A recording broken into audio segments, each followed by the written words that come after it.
Tudo bem? Isso. Perdão? É do outro lado. I've got to go around. Yeah. No problem.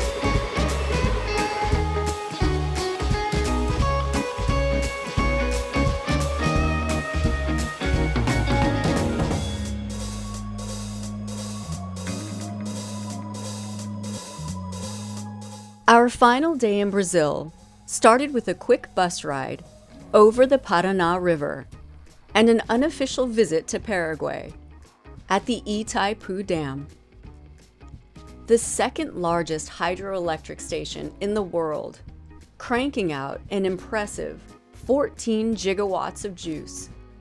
Hey, stop! Not quite as impressive as Iguazu's gravity-defying falls, but pretty damn impressive nonetheless.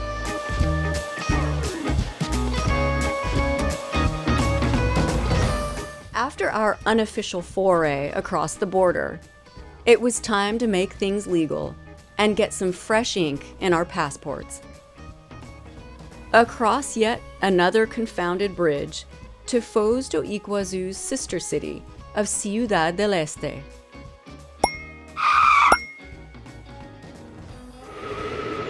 But first, Yeah. we would have to pass Brazil's exit exam, an obstacle course designed specifically for overloaded overlanders. And maybe, just maybe, pay a fine or 12. I don't know where I go. Man, they make you go through the fucking gauntlet here.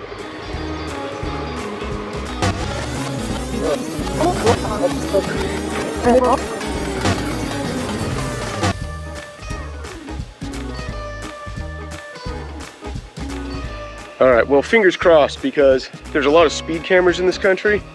And I think maybe I have collected a few tickets, so we're gonna see what it's like getting out of the country.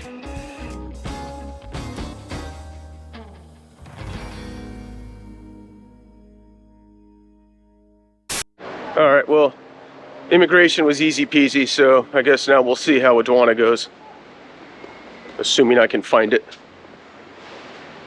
I don't know if this is aduana. It says declarations. They generally handle that at aduana. I don't have anything to declare, except I need to get my motorcycle out of the country. This looks like declarations for the duty-free zone. So... Are you duty-free? I am not duty-free. You of all people should know that. Thought I'd ask. All right. Well, the customs agent was very nice, and it turns out, doesn't look like I have any speeding tickets or fines for running the toll booths, which I accidentally did do once, but yeah, all good in the hood. One question. Yes, sir. This is flag, a nation. No, that is the Isle of Man. It's a small island in the Irish Sea between England and Ireland. Ok. And every year they have the Isle of Man É uma TT ilha race. pertinho da Irlanda, ali com a Inglaterra. All right, so we are officially out of Brazil, and it is on to Paraguay. We'll see how this goes. I'm not really sure this was a parking spot, but nobody told us not to park here, so... The world is our parking spot. The world is our toilet.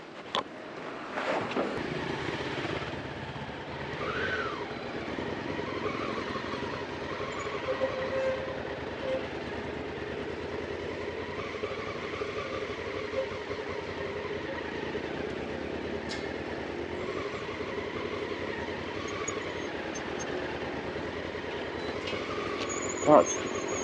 I'm hitting the fence, aren't I?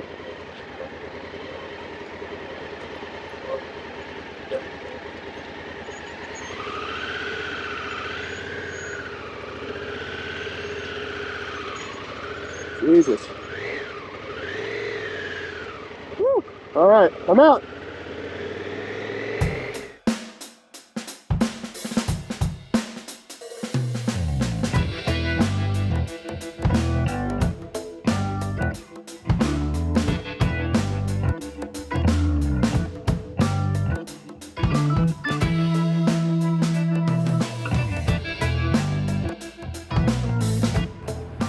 I woke the iguana agent up. He was sleeping on his couch, but he actually gave me some cookies. Told me, welcome to Paraguay. Nice guy. Officially in Paraguay, with a fresh stamp and a bag of cookies, we made the short ride to the heart of the city and its infamous black market, which just so happened to be closed for a holiday. Turns out, even bootleggers need a break, and Chad's knockoff Louis Vuitton handbag would have to wait on normal business hours. But all joking aside, we were in the market. A new cell phone for Chad, and a set of tires for the Africa Twin.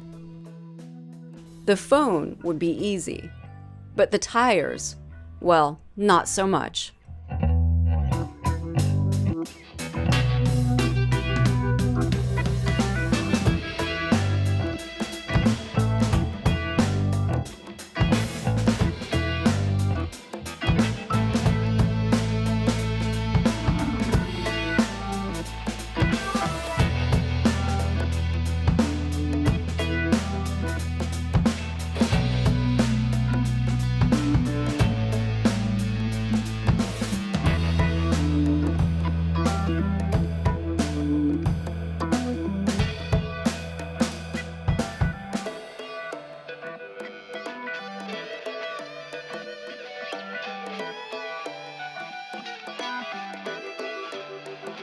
Looks like they got some lightly used tires.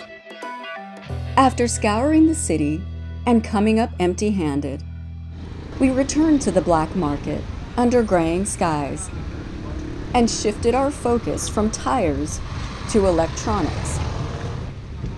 The term black market often conjures visions of illicit deals conducted in the shadows. But black markets, on their face, appear no different than any other marketplace. The major difference being they are lightly regulated, if at all, and knockoffs, fakes, and bootlegs are sold openly, sometimes to unsuspecting shoppers hunting for a deal. When researching the best shop to buy a legitimate Samsung phone, we read multiple reviews from people who had unwittingly bought cheap knockoffs. All right, so just bought me a new Galaxy E54 here in Paraguay. We'll open it up, see if it's legit, or if it's or if it turns out to be a Samsung. In one case, a Brazilian man who purchased 5 iPhones for his entire family, only to discover on Christmas morning that the cellophaned boxes were filled with trash.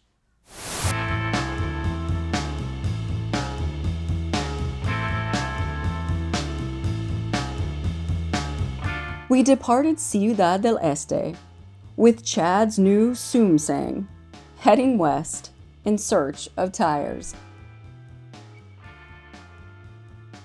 With help from the owner of a local shop, we had a new Pirelli MT90 set aside at a truck stop of all places in Villarrica, a slight detour off the main highway to our ultimate destination, the nation's capital of Asunción.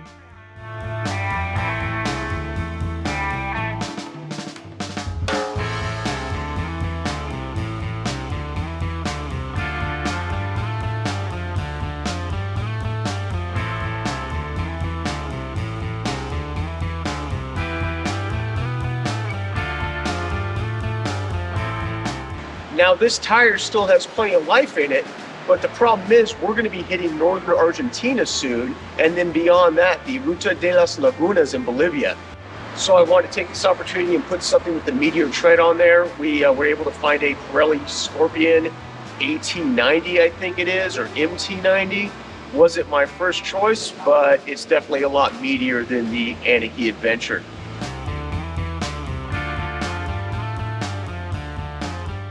All right, once again, it should come as no surprise that I've completely smoked through these brake pads, because this thing eats brakes like they're going out of style. But the brake pads weren't available locally, so we settled for having the old backing plates refurbished, which was better than nothing, or so we thought. We've got a party totaling 5 guys at the bike right now. I'm not sure if I should just be doing this myself. I just wanted a mountain of balance. And after what turned into an all-day affair, we were back on the road on our way to Asunción, where we wasted no time testing out the new tire.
Bobbing and weaving our way across the back roads and byways of southern Paraguay, we slowly made our way to Capital, the country's largest city, situated on the banks of the Paraguay River, just a stone's throw away from Argentina.